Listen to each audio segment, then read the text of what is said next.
Sortihan lang din dito sa abroad kapag nandito ka. Akala mo natupad mo na yung mga pangarap mo dahil nandito ka na, pero kailangan mo pa magtiis ng ilang taon, magtiis sa mga amo, magtiis sa trabaho, minsan pressure, minsan naman yung oras mahaba. So lahat ng mga yan kailangan mo talagang pagtiisan para makuha yung mga pangarap mo, na makabili ng bahay, mapaaral yung mga anak mo, makabili ng baka, kalabaw, at iba pa, makapagpatayo ng bahay na maganda-ganda.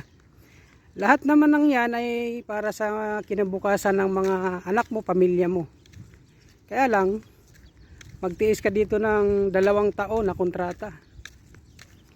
Sakripisyo talaga ang pagiging OFW at pag-abroad, lalo na dito sa bansang Saudi Arabia. So bago ka mag-abroad, pag-isipan mo maigi ang desisyon mo, kasi hindi madali.